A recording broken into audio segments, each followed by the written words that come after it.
There are hundreds of VPNs to choose from, but our sponsor, Private Internet Access, is the only VPN that can fully prove they are not logging your internet activity. There have been multiple real-world cases where the FBI came to PIA with a court order legally requiring them to hand over user activity logs, and Private Internet Access had nothing to give them because they don't log user activity in the first place. Private Internet Access's software is also fully open source, so users can verify for themselves that activity is never logged. You get 83% off, which is just $203 a month, and 4 months extra for free at piavpn.com/DavidP. The link is in the description. Welcome, my friends. It is time to make Texas regret what they just did in service of Donald Trump. They did it. We're going to be speaking to California Governor Gavin Newsom in a little bit about what California is up to. But we now have to contend with the fact that Texas has done it. If you have been wondering whether Republicans in Texas could push gerrymandering any further, the answer is yes, they can. The Texas House has rammed through this aggressively partisan redistricting map. We call it gerrymandering. This is exactly what Donald Trump requested that they do. And the whole point of it is, without changing anything about the makeup of the state, by redrawing the congressional maps, they can give 5 more Republican seats in the House, or they can get 5 more seats in the House for the Republican Party. And this is before a single ballot has even been cast for 2026. The vote in Texas, purely a party line vote in the Texas House. Democrats did everything they could to block it with a walkout, which we talked about. Republicans retaliated by assigning state police chaperones to fellow Democratic lawmakers so that they couldn't leave again. And this is very abnormal. This is extraordinarily undemocratic. I would vote today to ban all partisan redistricting, and all of it. But we don't have that opportunity right now. This is sort of hardball power politics. Texas showed the rest of the country they are willing to go really far to lock in minority rule. And so this is where it gets interesting. California Governor Gavin Newsom is not putting out angry press releases or very strongly worded letters. I spoke to him about this, and we're going to play that conversation for you a little bit later on in today's show. And he is doing something that Democrats almost never do, which is matching Republicans move for move. California Democrats are now looking to push through their own mid-decade redistricting map aimed at flipping 5 Republican seats in California to Democratic seats to completely neuter what Texas is doing right now. This is not symbolic. This is a counterstrike to what Texas is doing. Now, in saying that Democrats should do this, I'm not suggesting Democrats go and commit crimes. I'm not suggesting Democrats go and lie. I'm saying we don't unilaterally disarm and we fight fire with fire. So I want to restate the importance of my moral position on this, and you can determine whether this is appropriate. Or you might hear me say this and go, David, that's a post facto rationalization. You've lost your mind. Fine. Let me know if that's the case. If I could ban partisan gerrymandering nationwide tomorrow, I would do it without hesitation. I don't want either party drawing district lines to lock in power. And I will ask Gavin Newsom his position on that as well. That is not the world that we are living in today. We live in a world where Texas, Florida, Missouri, Indiana, these Republican-led states, they have and are redrawing maps to entrench Republican control and to try to prevent Democrats from ever taking control back of the House of Representatives. In that world where we exist, Democrats can't just sit back and hope voters see through it and vote a particular way anyway in 2026. It's just not going to work. It's mathematically overwhelming. And so you either fight fire with fire or you're going to get burned. And again, I want to make this important distinction. I don't believe that the left and Democrats should stoop to everything that the Republican Party does. I don't think that the left and Democrats should start deliberately lying, committing crimes, doing corrupt acts, spreading disinformation, undermining elections. That is corrosive stuff. That degrades democracy. It's wrong no matter who does it. But we're talking about something a little different here. Gerrymandering is a tool for controlling who gets into power in the first place. If Republicans are using the tool to take more and more power, Democrats refusing to use the tool is like showing up to a knife fight empty-handed. Why would you do that? You will never win again. But the catch is the following, and I believe that this is something that both the governor and I understand. The math is not as simple as we gerrymander, they gerrymander, and we win. And this is something that I'm going to press Newsom about. Republicans control more states. Republicans have more maps that they could redraw. They've already redrawn some of them, and that's sort of the impetus and catalyst for a lot of this. But there's a question of if everybody plays this game, the net result could be a stalemate, or it might even grow the advantage for the Republican Party. Texas redrawing to get 5 seats and California redrawing to get 5 seats. Okay, well, that seems like sort of like a net. And then there's the idea, what about if Illinois and New York go ahead and do more of the same? And maybe in those states, there's an advantage. But there's an analysis from Dave Wasserman that says if every state were to gerrymander to the max, every state that's legally allowed to do it, redistricting between censuses or censi, that it actually is better for Republicans than Democrats. And so that's a real question. And then the House will still come down to a handful of swing districts in the states that don't change their map. So the reality here is you can't call moral high ground out of a gerrymandered House. You can't get control back. That's a clumsy way of saying it. You're not going to get control back of a gerrymandered House by saying, hey, the other side is gerrymandering and that's really bad. You're just not going to win. And so at a certain point, there has to be a decision made. Are we trying to win to get power to try to fix some of this stuff, or aren't we?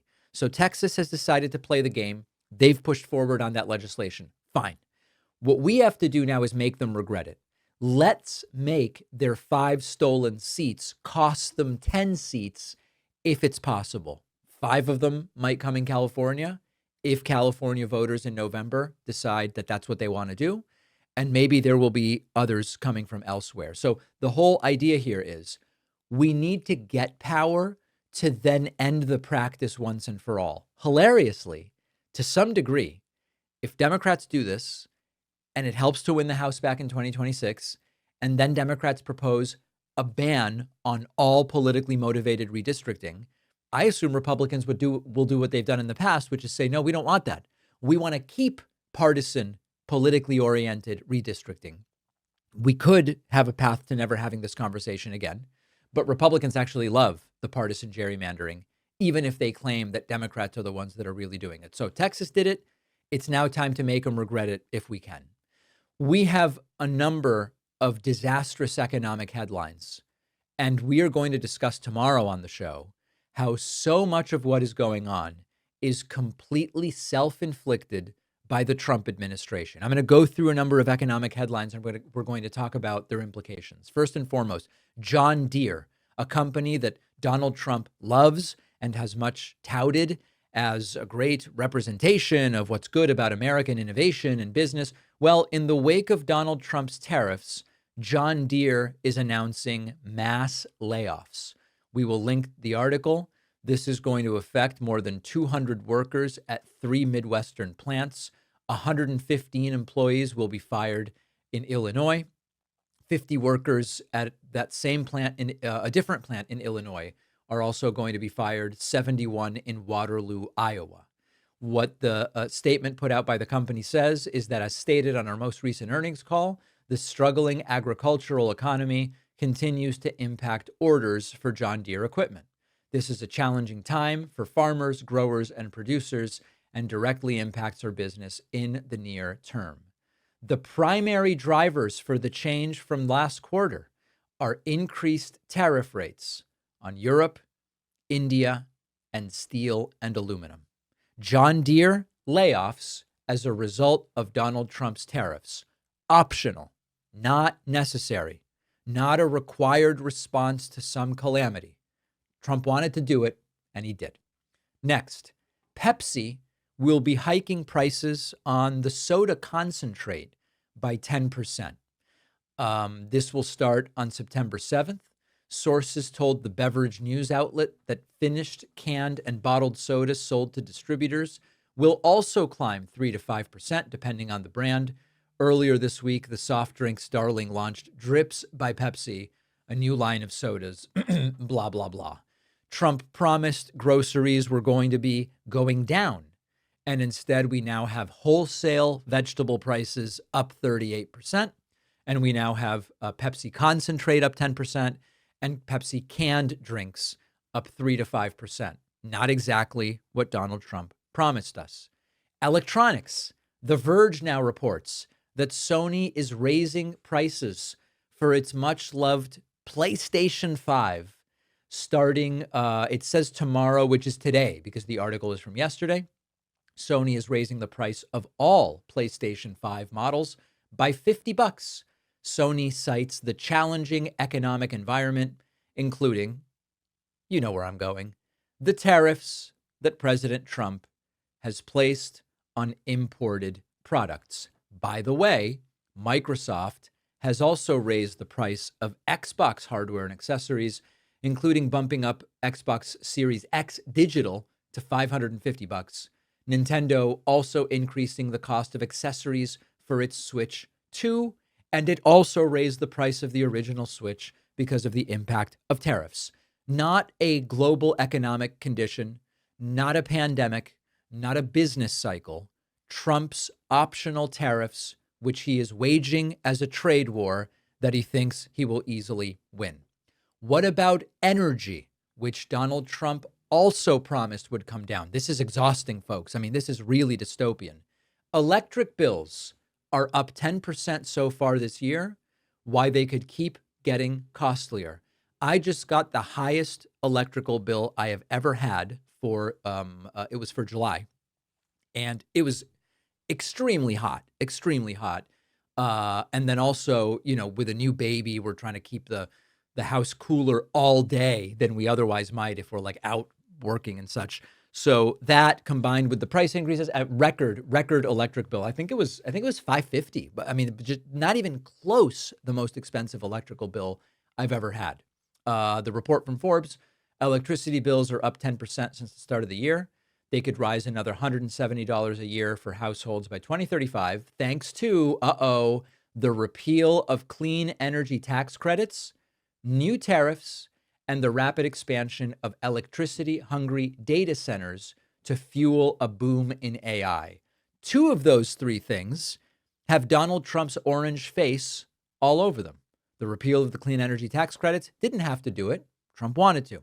New tariffs, didn't have to do it. Trump wanted to. So we are building up this picture where look at the totality. Electronics prices up.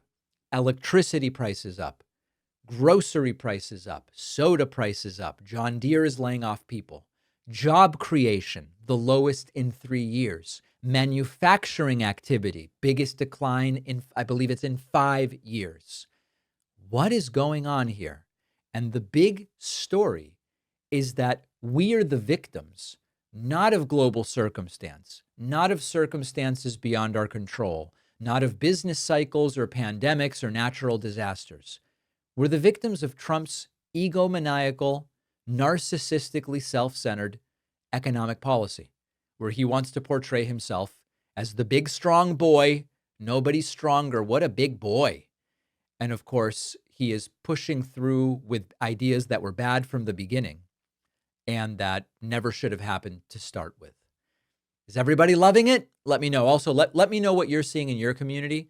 What is the most concerning single sign? Is it a local company doing layoffs?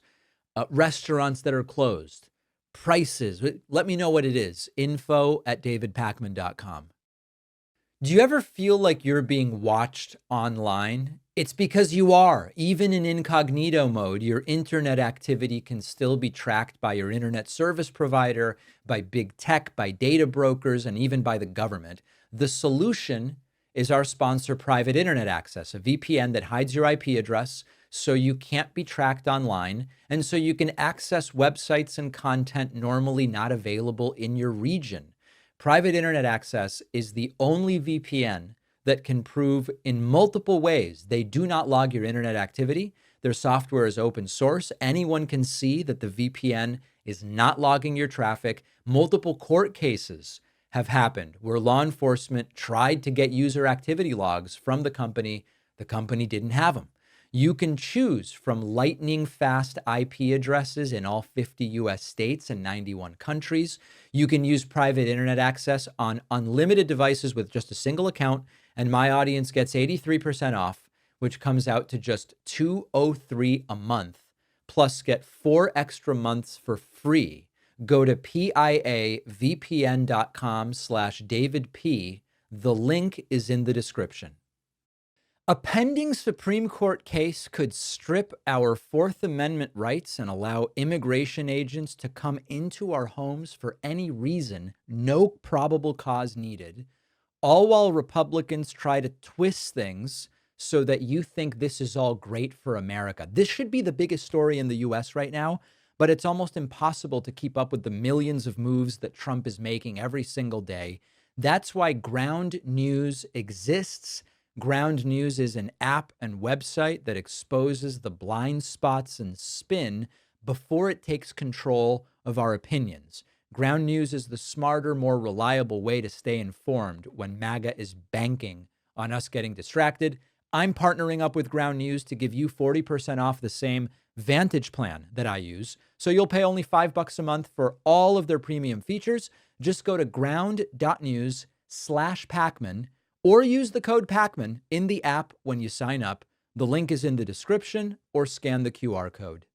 We may have figured out the real reason that Donald Trump is obsessed with getting Jerome Powell to lower the federal funds rate. It has nothing to do with the economy. It has nothing to do with what's good for the country. It may be as simple as Donald Trump has money to make if the federal funds rate declines. Let me explain.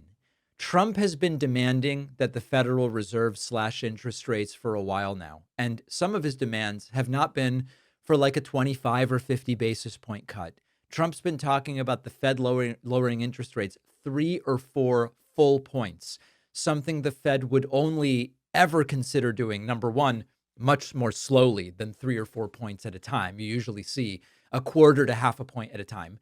But more importantly, something the Fed would only really consider doing if the economy is in trouble, if they need to boost the economy.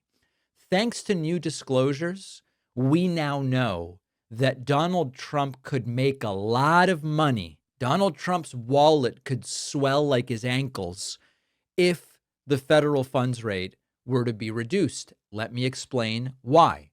Why demand a rate cut when the economy is doing really poorly if you claim the economy is doing really well? Makes sense to ask the question. We might have figured it out. Since his second inauguration, Donald Trump has purchased personally over $100 million in corporate, state, and municipal bonds. So like Citigroup, Morgan Stanley, Wells Fargo, Qualcomm, a long list of state bonds, a long list of local government bonds. And so here's the very simple math. This is like I learned this in, I guess it must have been money and banking, first year of econ or something like that. So here's the way it works. If you buy bonds have a purchase price and a yield. You might buy a $1,000 bond that pays 5%. Cool. Lower rates mean that bonds you already own start to be worth more. Let me explain how that works. Bond prices and interest rates move in opposite directions. When rates go down, older bonds that pay a higher interest rate become more valuable. Why would that be? Well, think about it. If I was able to go out and get a 5% bond for $1,000. Rates go down. Now, all of a sudden, bonds only pay 4%.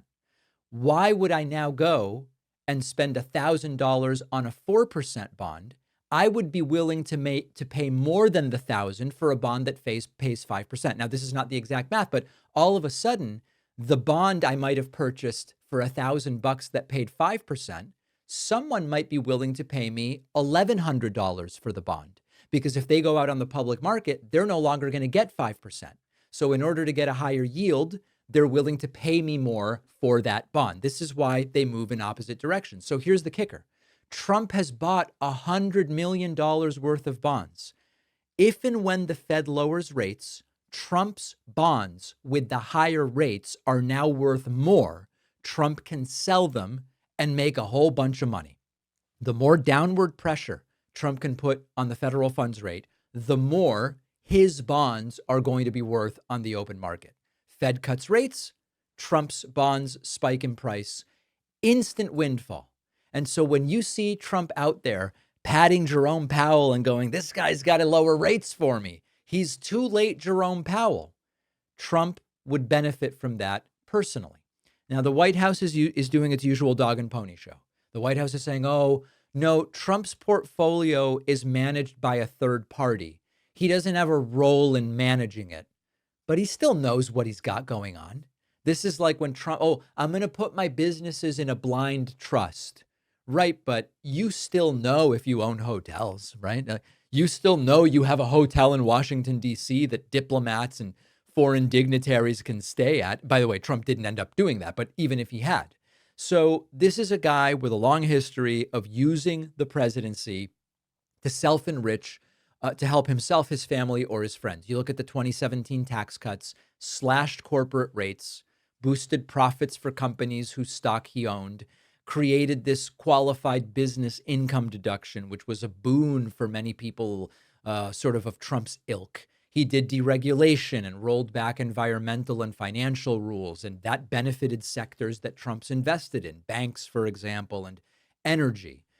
Trump promoted spending on infrastructure and tourism that increased the value of luxury real estate, like his golf resorts.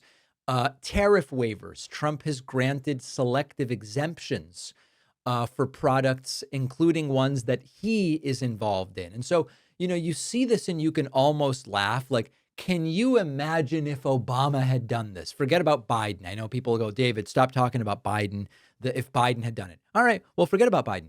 Imagine if, as Trump calls him, Barack Hussein Obama had done this. What do you think they would be saying? They would be saying, anti-American, we told you that the Kenyan Marxist Muslim wasn't going to have America's best interest in mind. Off with his head, 25th Amendment impeachment. If Barack Obama, imagine we learned, Obama spent $100 million. Obama didn't have $100 million when he was president. Put that aside. Obama spent $100 million on bonds and then aggressively said cut rates, even though the economic circumstances didn't support aggressive rate cuts. The very same Republicans defending Donald Trump today would have been holding round-the-clock hearings about corruption and self-dealing, and it would have made Hillary Clinton's Benghazi hearings look like child's play. But with Trump, it's Thursday, guys.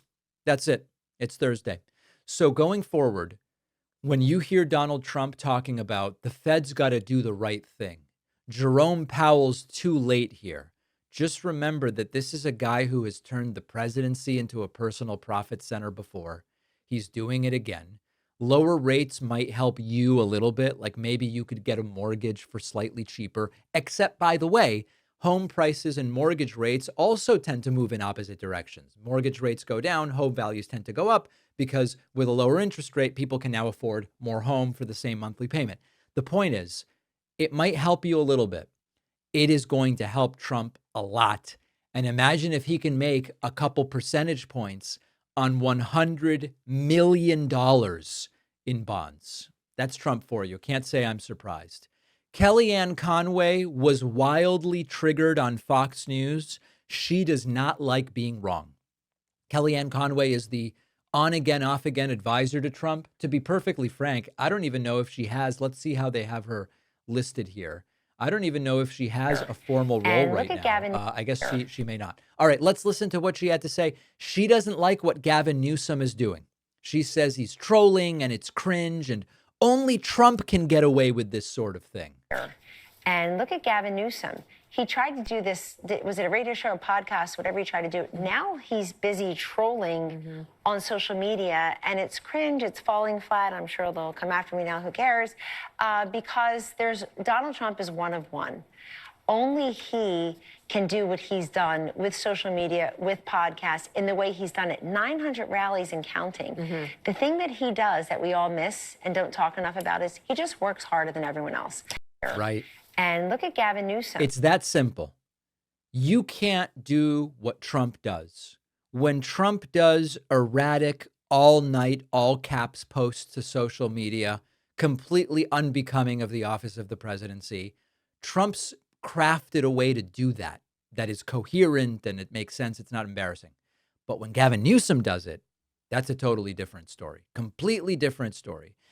They can't get over just how furious they are that Gavin Newsom is doing the same thing Trump has been doing since day one, which they supported, except Gavin isn't Trump. Gavin's not orange. He's not separating families.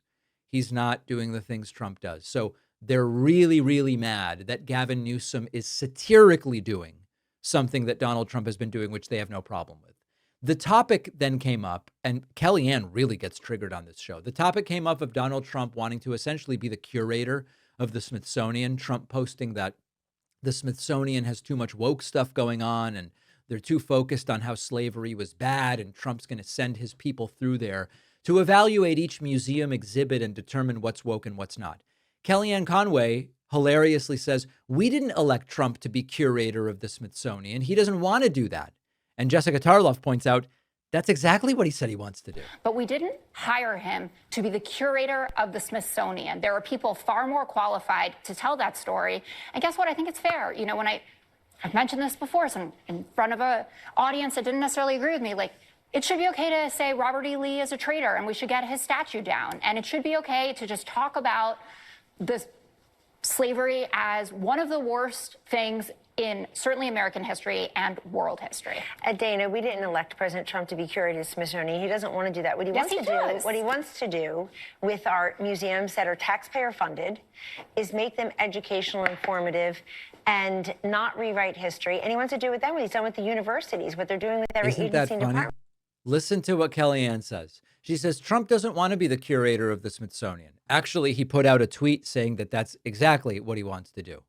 She says he wants to make our museums educationally informative and not rewrite history, except Trump's the one who's saying, we're playing up too much that slavery was bad. We really need to stop doing that at the museums.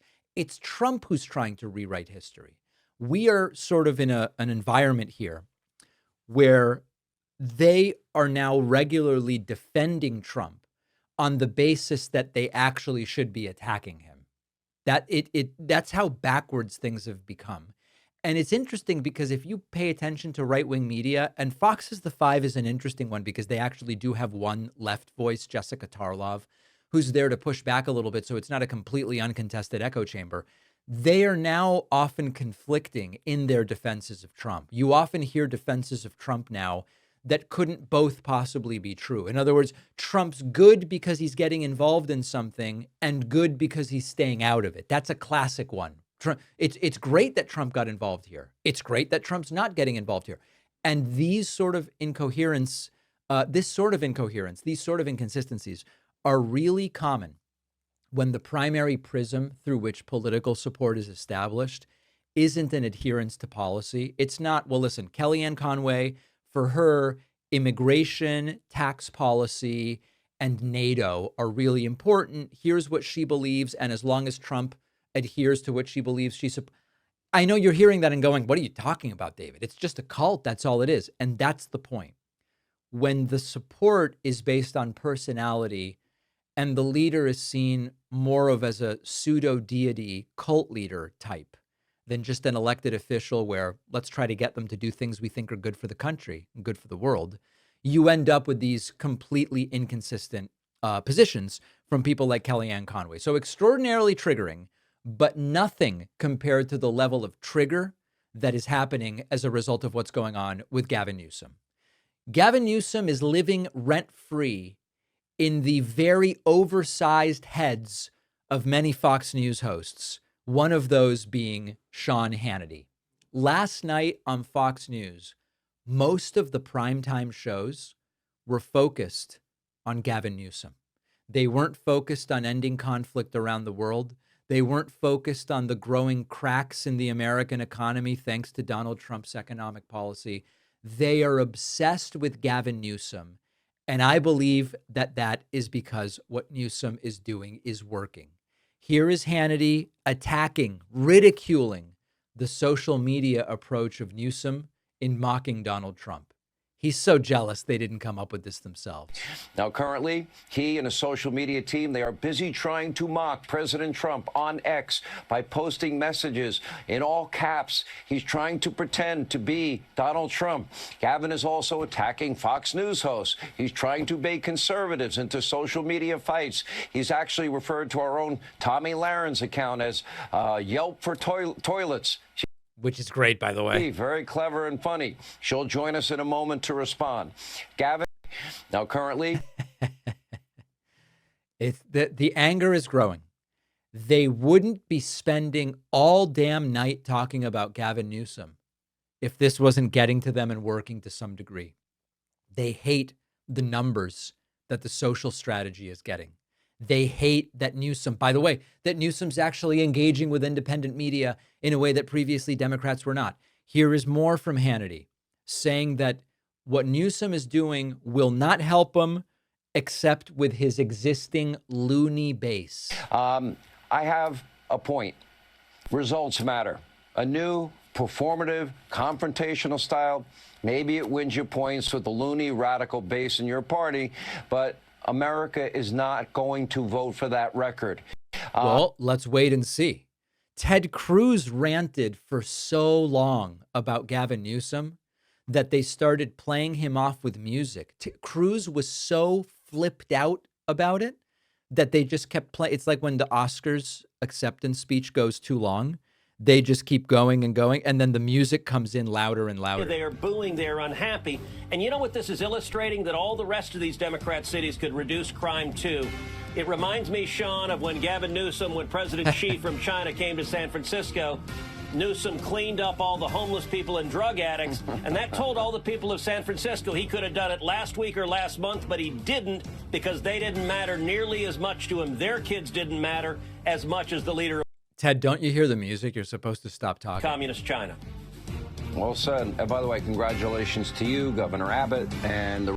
Yeah, congratulations to everybody about the gerrymandering scam that you got through. Fox News then actually read one of Gavin Newsom's all caps tweets, which, again, they're trying to talk about how lame, stupid, and cringy it is. He got them to read the tweets. That is a major, major victory. Gavin Newsom is in on the act now. Did he say Garvin? Gavin Newsom is in on the act now, firing back at Trump about the redistricting. On X last night, Donald Trump, you see all the caps, right? Do you notice the style? You see what's going on here, right? Donald Trump, the lowest polling president in recent history. This is your second to last warning. The next one is the last one. Stand down now or California will counterstrike legally to destroy your illegal crooked maps in red states. Press conference coming, hosted by America's favorite governor, Gavin Newsom. Final warning next. You won't like it. Thank you for your attention to this matter. All right. So they read one of his tweets, major victory. And then you know how they always say, oh, liberals can't take a joke and liberals are so sensitive and liberals find any little word that they find offensive. Well, here's a segment arguing that Gavin Newsom was ridiculing Greg Abbott's disability by saying that he rolled over for Trump. He's in a wheelchair. He rolled over. The idea that Gavin Newsom was making fun of Greg Abbott's disability with that statement is so pathetic. But even if it were true, I thought they were the ones who said liberals can't take a joke and they need to be coarser and just, don't police every little thing. Listen to this.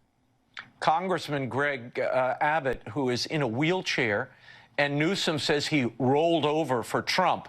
That's almost as bad as Jasmine Crockett calling him Governor Hot Wheels.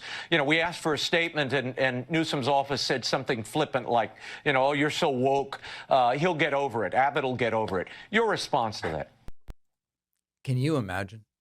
He rolled over for Trump, which is a classic way of saying they're just doing Trump's bidding. They laid down for Trump. Oh, we're offended. We're offended. He's making fun of a disability. No, he's not. Give me it. But Newsom has broken their brains. And then finally, my favorite clip, Dana Perino saying, why won't Newsom's wife tell him to cut it out? The other thing is, or the debate, the other thing for me is that for the last week, Gavin Newsom, why am I giving him advice? You have to stop it with the Twitter thing. I don't know where his wife is. If I were his wife, I would say, "What? You are making a fool of yourself. Stop it.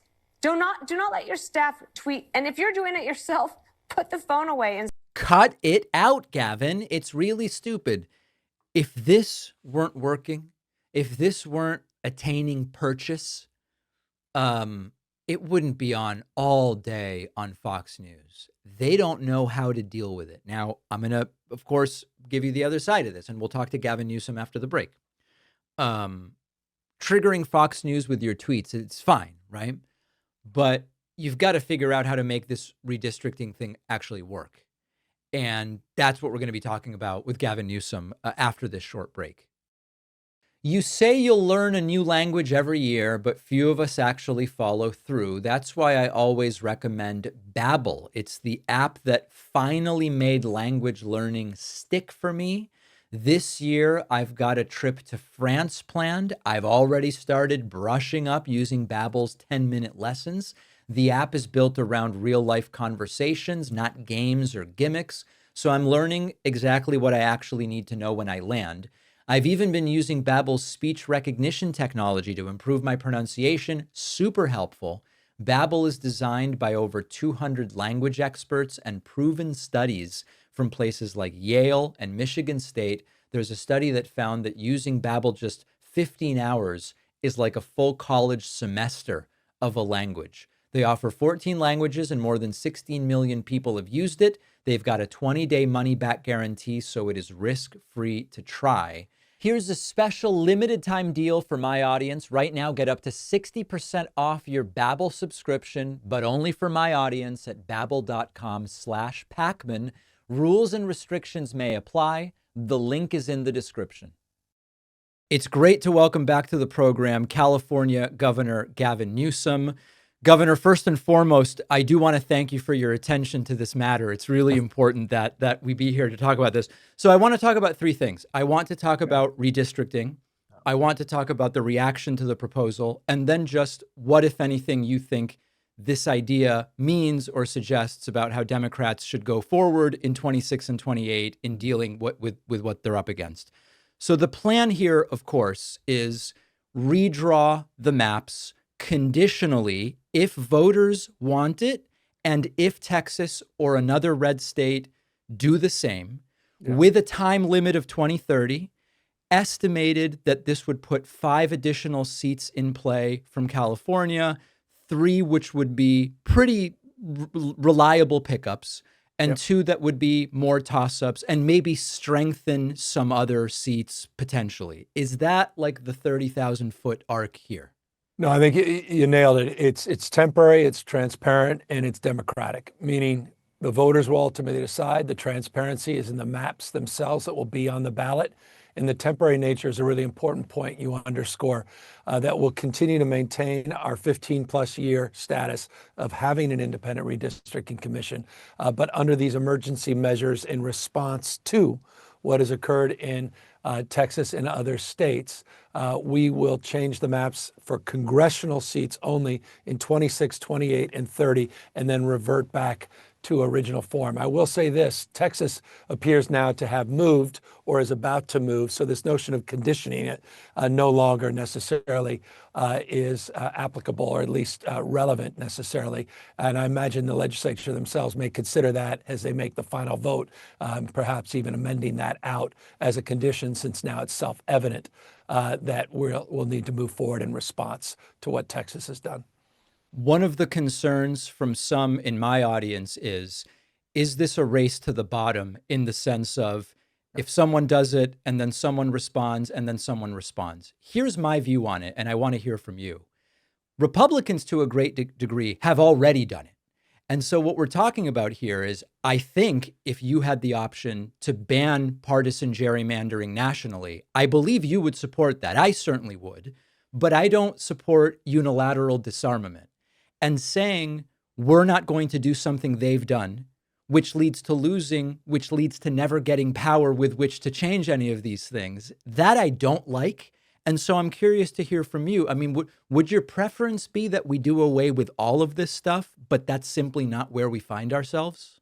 Yeah, not only is it a preference, it's in the legislation. It's actually going to be on the ballot. We're going to affirm California's support for national independent redistricting. That is going to be on the ballot. That is what the legislature is currently voting on and will be on the November 4th ballot in California. So we absolutely agree with that framework. But it's to your point, this notion of unilaterally disarming, holding a candlelight vigil, talking about the way the world should be. If you're going up against an opponent that is not playing by the rules, that's cheating, it's malpractice not to do something about that. It's dangerous, as in this case, because you're quite literally putting the rule of law and you're substituting the rule of Don. You're quite literally eliminating a co-equal branch of government, because this rigging is not going to be limited to Texas. They'll continue to roll up other states. And at least we're asserting ourselves, not just with moral authority, not just talking about the way the world should be, but with formal authority, the size of 21 state populations combined, California. And so we can actually punch back. We can neutralize what Texas appears to be doing as we speak, likely to be advanced this evening and tomorrow. And we can do so in a very democratic way, a very different way than Greg Abbott and Donald Trump are doing it. Folks like Dave Wasserman and others have run the numbers on the hypothetical of, okay, Texas does it, and then California does it, but then what about everybody jumping in on this? And his concern, or not concern, it's my concern based on his analysis, is that the blue states are pretty much maxed out, other than in California, in terms of what can be done. And some examples are, you look at Illinois, which has been talked about, and the numbers there don't really leave much to do.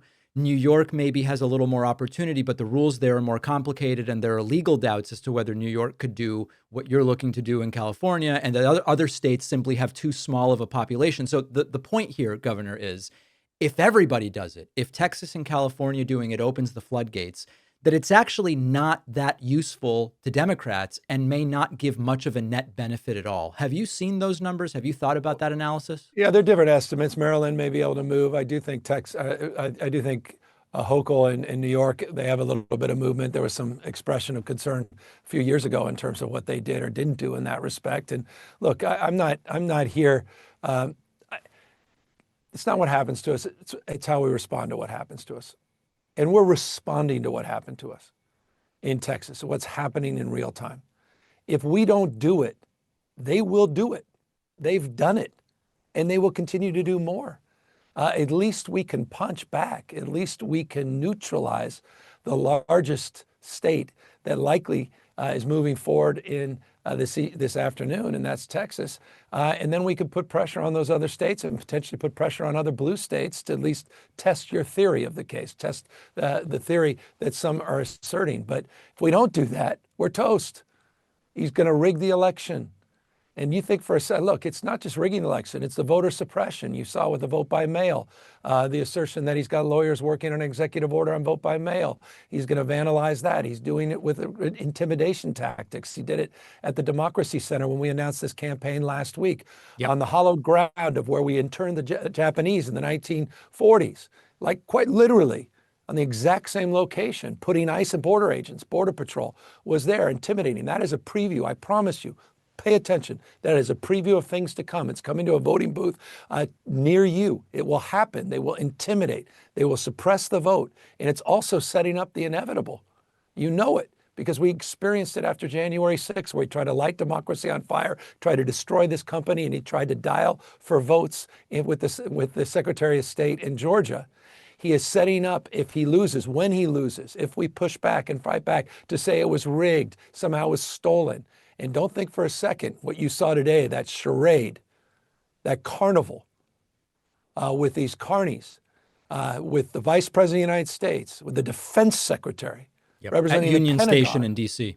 And Union Station in D.C. with National Border Patrol, or with the National Guard behind him, and the guy who's architecting all of these ICE raids, Stephen Miller himself.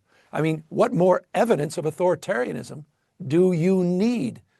These guys aren't screwing around. We can no longer screw around. It's all at stake. It's happening in real time. People need to wake up, need to open their eyes. We can't continue to play by the old set of rules. This guy doesn't play by any rules, Donald Trump. It's the rule of Don, not the rule of law. One of the interesting things has been watching the reactions both to the redistricting proposal, but also the sort of mocking, satirical, all capital letters tweets, both from the president himself and sort of the Fox News types. Number one, the all caps posts from Donald Trump have stopped. And so for as much as Dana Perino wants to say, why isn't his wife telling him to cut it out? For as much as she wants to say that and saying that it's cringe, Trump's no longer doing it. So clearly it's getting to someone who's realizing, man, maybe I do seem kind of silly when I do it. But then interestingly, you mentioned, the ICE presence at your press conference last week. The idea that individuals subject to targeting by ICE would show up at this press conference. The idea of it is just so silly. It's clearly a technique to intimidate. My view from the outside is that this is getting to them, to the right-wing media ecosystem, and to the president himself.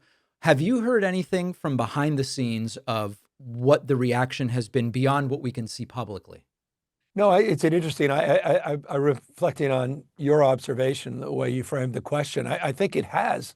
I mean, I keep using the phrase because I really believe it. These are all acts of desperation, not strength. These are acts of weakness. Weakness masquerading as strength. You don't need to show up and intimidate if you're on the winning side of an issue. Quite the contrary. Right. You don't need to stand down. You're all caps, the diatribe and all this and all the memes and everything else that you've tried to create and trying to dress up as Superman and everything else, or the Pope, unless you've been exposed a little bit. And I hope in the context of us and their social media account that we're exposing that that people have allowed this to be normalized. They've allowed the president of the United States to act like a 6-year-old. And somehow it's been accepted. And so this is, really what we're trying to do is we're trying to punch back a little bit of sense of humor. I think that's important. Democrats, let's bring a little sense of humor to this. It's a cultural issue. He wins on the culture. He plays in that space. Democrats need to play in that space. So I'm trying to iterate here. I'm trying to punch above my weight a little bit. I'm humble enough. There's enough grace to understand. I'm one person trying to respond to this moment, trying to take some accountability, responsibility, and just try new things, see what works. And I just encourage every Democrat out there, you don't have to be in elected office, all of us, to do the same, because it's not normal what's going on. It's not. Every day, something extraordinary happens. And we can't say, well, we're not surprised. When we say we're not surprised, we're accepting it. We're complicit. And so this whole effort is really about a pattern interrupt. It's about being held to account. It's about putting a line in the sand and saying we're not going to cross it. Enough, no more. Governor, if the proposition fails based on the vote of the residents of California, is that it for the idea? I mean, would you just say, hey, listen, maybe it for the idea of the 249 years and the enduring values of the founding fathers. It may. I mean, that's not a gross, and by the way, that's a hell of a statement. And forgive me if someone says, hey, roll your eyes, say that's hyperbolic. Hold on. It's not hyperbolic. We know what he tried to do. He tried to steal the last election. Now he's doing it in plain sight. He's rigging the 26 election before one vote is even cast. He's sending out his goons and masks and everyone else in his private police force. That's what's happening now. One of the largest private police forces in the world now that has been funded with unprecedented resources.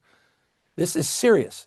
He put the U.S. military, active duty Marines, not overseas. He never moved them overseas, hasn't in his first term or even his second term. He moved into an American city in the United States of America. He's going after redistricting, not just mid-decade, but he's also talking about who should be included in the next census. Across the spectrum, these are acts of authoritarianism. If you think we're going to celebrate 250 years of the best of the Roman Republic and Greek democracy, co-equal branches of government, the rule of law and popular sovereignty, those values, the best of our founding fathers next year, I think you're mistaken. If we fall short, if we don't stand up for the rule of law, if we don't stand up and fight back against Trump, we may lose this thing. We may lose this thing. It's that important. And so I can't encourage people more. If you're in another state, your state of mind should be supportive of what we're doing. That's why it's Prop 50, all 50 states. What's at stake is what we often take for granted. And that's why I just pray people are tuning in and not tuning out to this effort.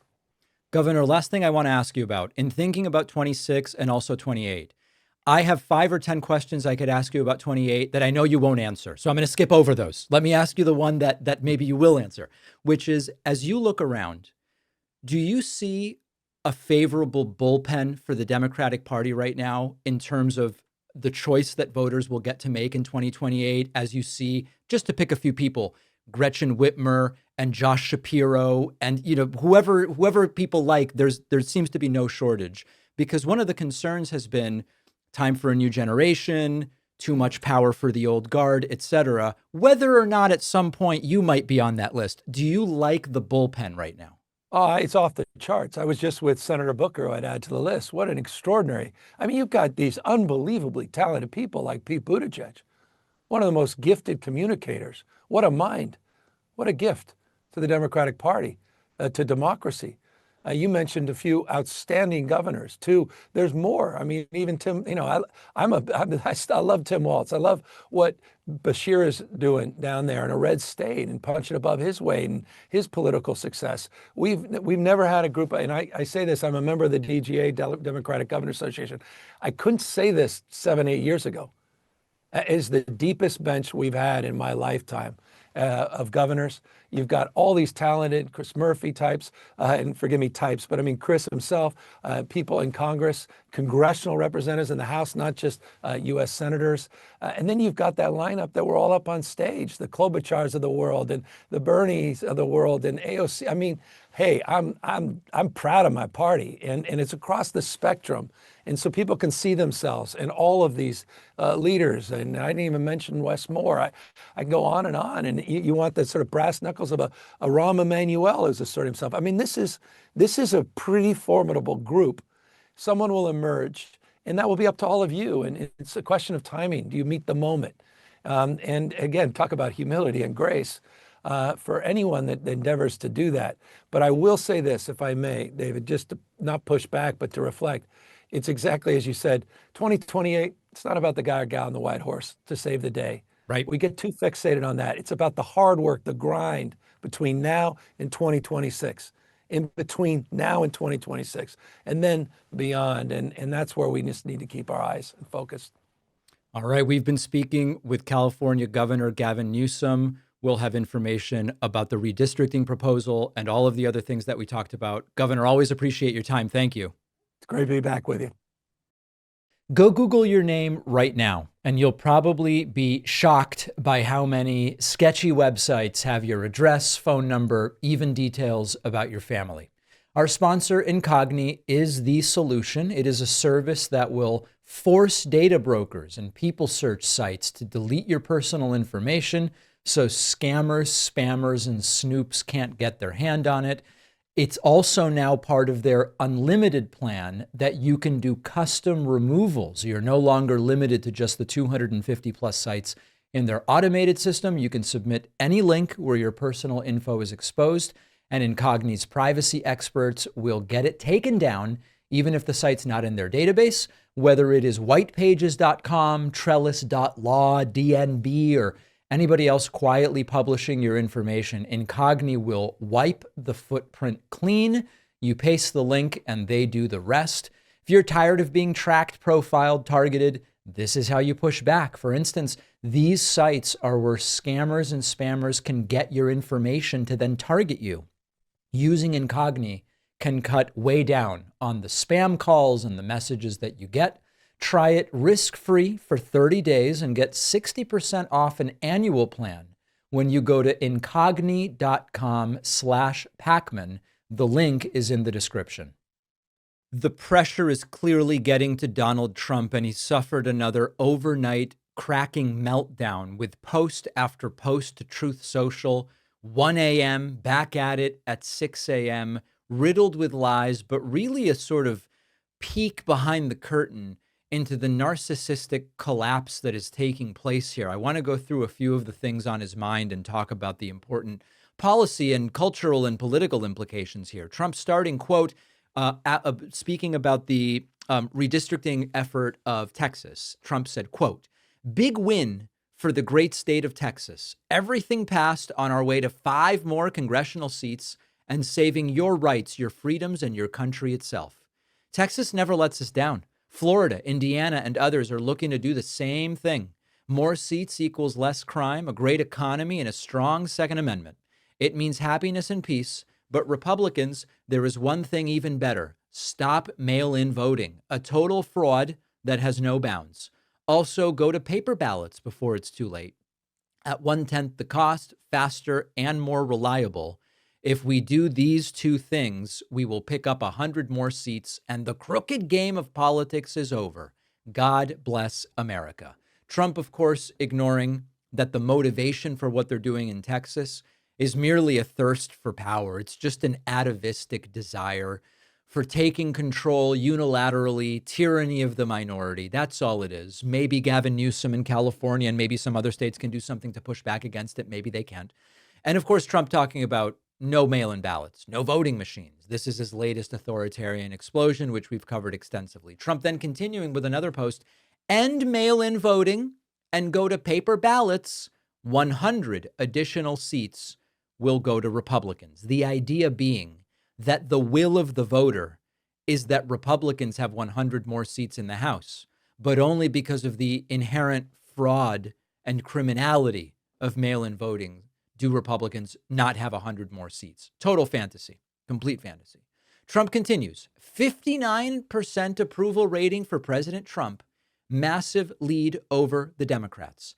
A reminder of Trump's fragile ego, a reminder of the triggeredly nature of Donald Trump and how his thirst and need for approval from others is an unending characteristic of his personality. But I was able to find no serious approval poll in which Trump is in the 50s. It's hard to find them even in the 40s. Trump's approval mostly is in the 30s. Trump then turning his attention to Gavin Newsom. Not a surprise. Gavin Newsom's getting attention. Gavin Newsom's a better speaker than Trump. And Gavin Newsom doesn't seem to constantly have cognitive glitches like Donald Trump. Trump posting, quote, Gavin Newsom is way down in the polls. He is viewed as the man who is destroying the once great state of California. I will save California. President Donald J. Trump. Of course, the truth is, in 2028, betting markets for the presidential nominee, Newsom is up. In 2028, opinion polling for the Democratic nominee, Newsom is up. In polling within California as to his mid-decade redistricting initiative, support is way up.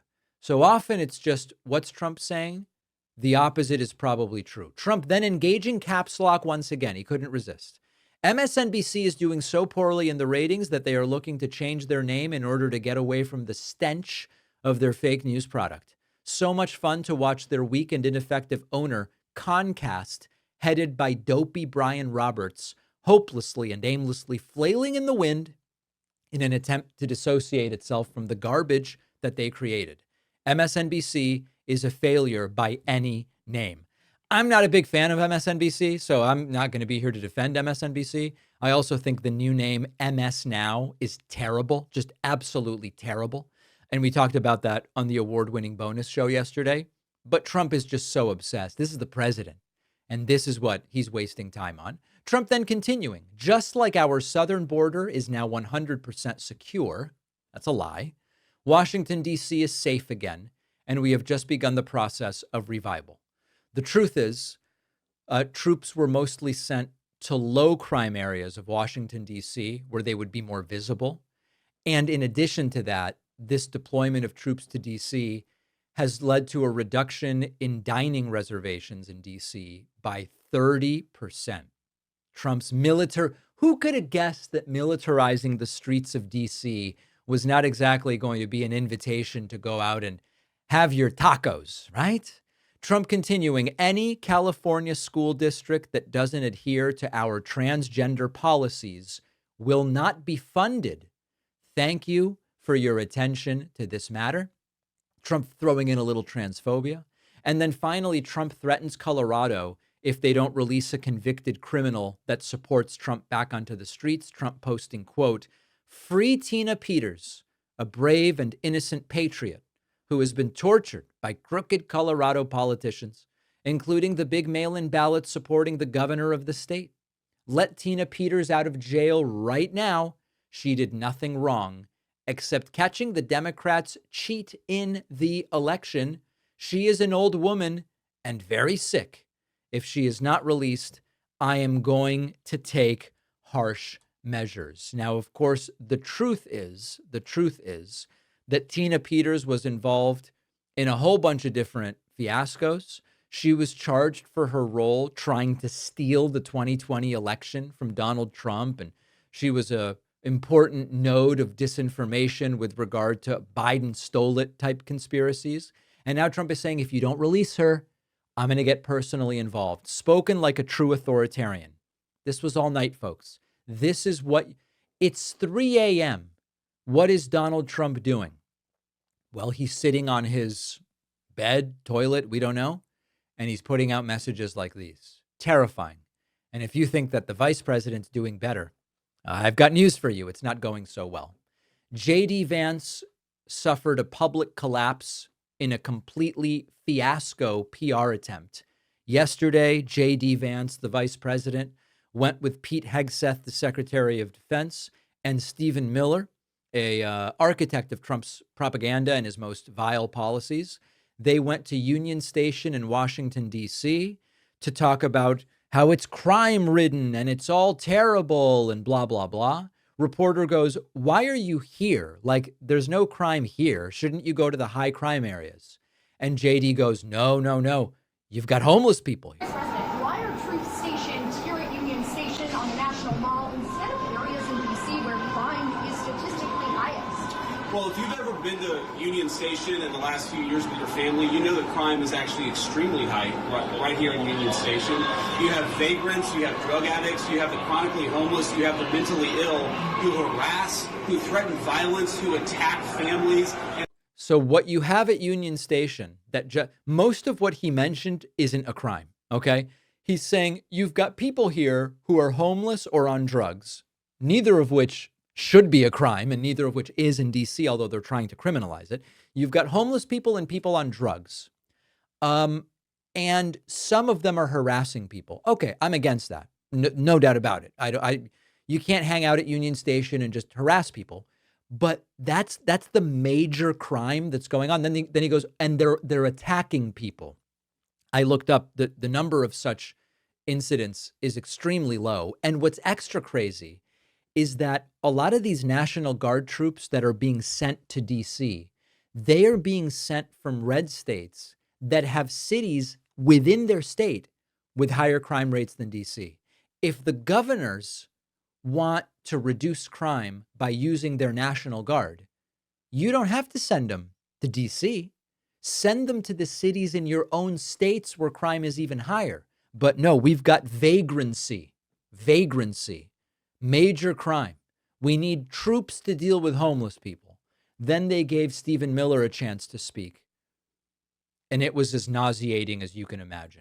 And the voices that you hear out there, those crazy communists, they have no roots. They have no connections to the city.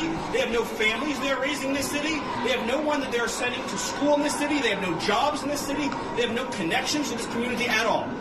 But they're the ones who've been advocating for the 1%, the criminals, the killers, the rapists, the drug dealers. And I'm glad they're here today.